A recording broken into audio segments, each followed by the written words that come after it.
Total War Pharaoh has problems. Can these problems be fixed before launch in October? Can the public perception of this game be altered in any meaningful way before launch? Today, we'll be exploring what these problems are and why they matter. My name is Blake and I bid you my fondest welcome to Blake's Takes, where today I'll be giving you my take on what the problem is with Total War Pharaoh. Is my take hot or not? Let me know in the comments below. If you enjoyed today's video, please consider liking and subscribing. It really helps the channel out. Finally, Creative Assembly will be returning to its roots with a historical Total War. There has been no mention of single entity units, romance modes, or mythological beings being included into the mix. But from the marketing pushed out to us, there are plenty of people who seem none too excited about Creative Assembly's prospective new offering, which raises the question, why? What's the problem with Total War Pharaoh? Now let's dive into the issues. Problem 1, is this a saga game? The first big question hanging over this game is this game going to be another saga game? Because of the somewhat negative connotations of saga games performing worse than their mainline counterparts, the moniker of saga has basically been dropped from Creative Assembly's nomenclature. The glaring example being Thrones of Britannia, which received generally unfavourable critiques on launch. Then we have Troy, which was received better, but then had the issues of Epic Games exclusivity. I'm so glad that we're at least out of that timeline. And the game didn't really know which audience it was playing for, be it historical or fantasy Total War fans, so it ended up compromising for both and pleased neither group. The saga games were designed to be less expensive, cheaper to produce content that could be used to test new ideas from Creative Assembly while they were working on the mammoth task of the Warhammer trilogy. The saga games also have a far narrower scope than their mainline counterparts, be it Greece and the Trojan parts of Turkey or the British Isles. These saga games do not have the continental presence of the traditional Total War franchise, whether it be Empire covering a lot of the globe or Medieval 2 covering Europe, the Middle East and the Americas.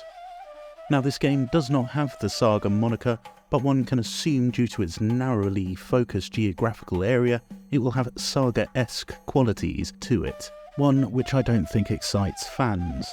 Unfortunately, I don't think this is a problem that can be resolved. The narrower geographic focus of this title brings up connotations of saga games, for better or for worse. Problem number 2, the trouble with chariots. This geographic narrow focus can be backed up by the number of cultures available at launch, which are Egyptian, Hittite and Canaanite, with various factions comprising the three. I know that the Hittites and the Egyptians had very similar military styles, that being an over-reliance on the chariot, leading to some pretty gnarly historical battles, such as the Battle of Kadesh between Ramesses II of Egypt and Mutwali II of the Hittite Empire, which is believed to be the largest chariot battle ever fought. The problem is, chariots have always behaved like arse in Total War games. In Warhammer, they require a lot of attention to use effectively, and I rarely use them because of this. Now in recent Warhammer patches, they have been trying to address chariot behaviour, probably due to the announcement of this game, but I can't say it fills me with much glee playing a game where the centrepiece units are chariots, especially in their current state in Warhammer. So in Warhammer, they're laughably ineffectual, but in historical Total War games, they've been absurdly overpowered, racking up eye-watering amounts of damage in very short periods of time. CA just can't seem to get the balancing of these units right. In Troy, the most recent historical title in the series, you could use them to cycle charge and mulch through practically anything. And as these units will be the capstone of at least 2 of the 3 cultures on offer, you can understand why I'm not excited.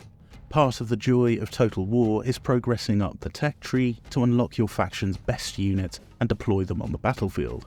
If those best units are something which I fundamentally don't enjoy using, I'm likely not going to enjoy this product. They've recently released a dev diary saying that chariot performance has been a focus of theirs, but as much as I love the Total War series and the franchise, I must say I'll believe it when I see it as it pertains to their marketing. Here, have a listen. We've tried to improve chariots by increasing their unit sizes and making them a bit more maneuverable, so that will help the player use them correctly. But at the same time, we've increased penalties to chariots in different terrain types. Heavy chariots will bog down really quickly in mud or sand, making them easy targets for the enemy. Chariots will be extremely powerful, but mismanaging them or bringing wrong chariots to the specific battlefield will have disastrous effects for your economy. Problem 3, is Pharaoh a Troy reskin? A lot of folks have been quite vocal in how the game looks like a Troy reskin. Well, you see, I actually never played Troy due to its Epic exclusivity. I fundamentally disagreed with the approach that Creative Assembly took, so I boycotted the game. I didn't even get the free version on Epic, just because of how much I detested the business practice. Now, at least we're out of that timeline of Epic exclusivity, so I'm hoping that won't occur again. But you never know. Now, I have to say the models and animations do look similar, and there are a lot of elements which Troy used, like the resource management system, which have made its way into this game. Now, when Zerkovich had a look at the video game and played a few battles, he said that it felt similar to Troy. I'll link his video in the description below if you haven't seen it. But as I didn't play Troy, I'm not in the best position to give an accurate take on this, but from what I've seen from the videos of Troy and the current marketing materials available, I can see a resemblance in UI features and unit banners. Problem 4, the lack of cultures. Now, this is a big one for me. There are just 3 cultures at launch. Presumably more will be released as DLC, but 3 just seems like an awfully low number. And as those cultures are all extremely similar, I can't see the game having a lot of replayability. Yes, those cultures will be split into different faction leaders, but if you take Warhammer 1 for example, there were 4 different races at launch, all with totally unique animations for their units and totally unique playstyles. If you take something like Medieval 2, there were 17 playable factions at launch, spanning all across Europe, so for me, being offered 3 just seems like a massive step backwards. Also, bear in mind that in November of this year, Medieval 2 will celebrate its 17th birthday. 17 years ago, we were given a game with vast replayability spanning multiple cultures. While undoubtedly the graphics are much better in Pharaoh, it seems that the amount of content being offered has regressed massively, which is unfortunate.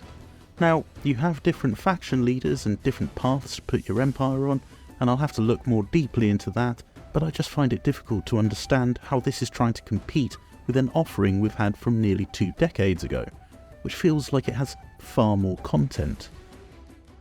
Problem 5. Cosmetic DLC. Oh CA, you will never learn. At least we can be thankful that it's not factions locked behind paywalls like Rome 2, but nevertheless, it's bad. It looks like the pre-order bonuses are cosmetic packs, which to be honest, I hate the idea of. Firstly, cosmetics are only purchased as a status symbol, with which you show off to other people whilst you're playing online. Now, Total War has always been dominated by single-player modes like the Grand Campaign, so I don't really understand the need for cosmetic packs.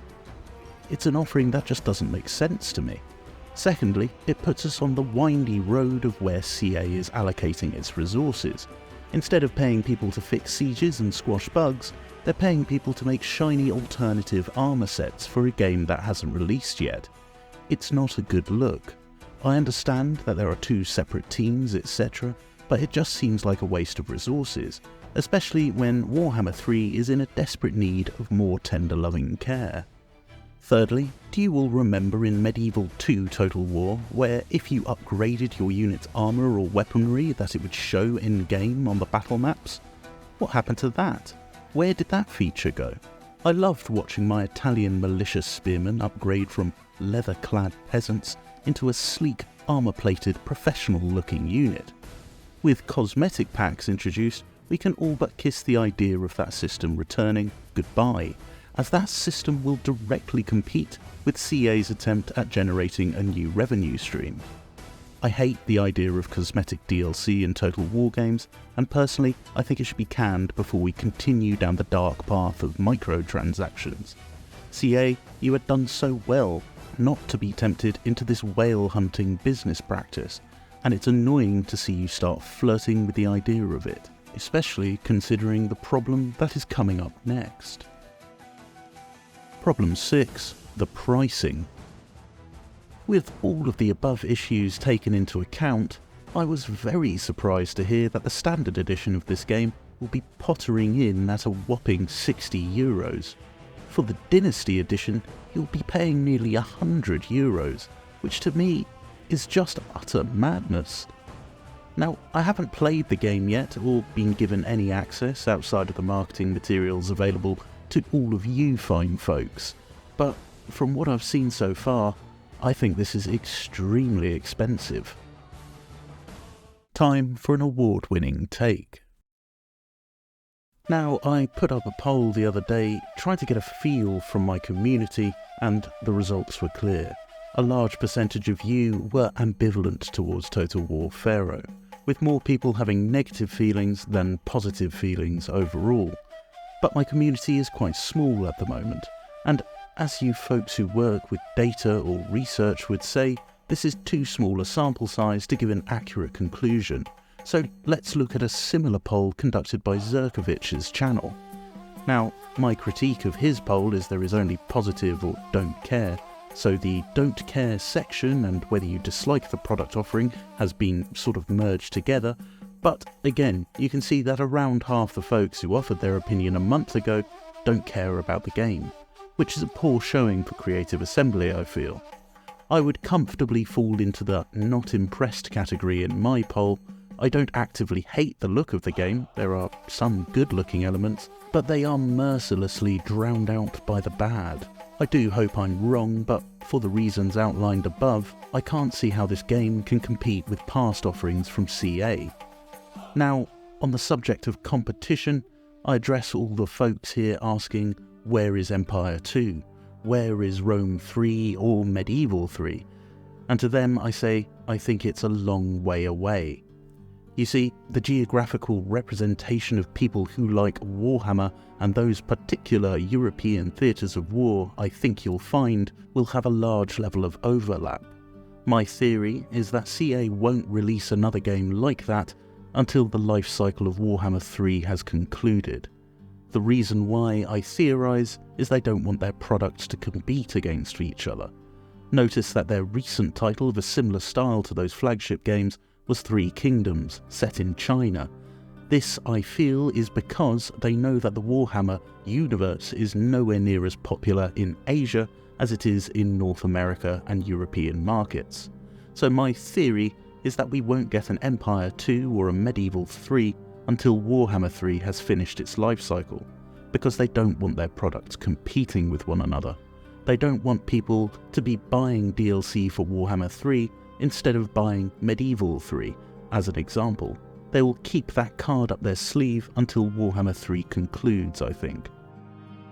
In conclusion, I'm not overly excited for Total War Pharaoh, as you can probably tell from this video.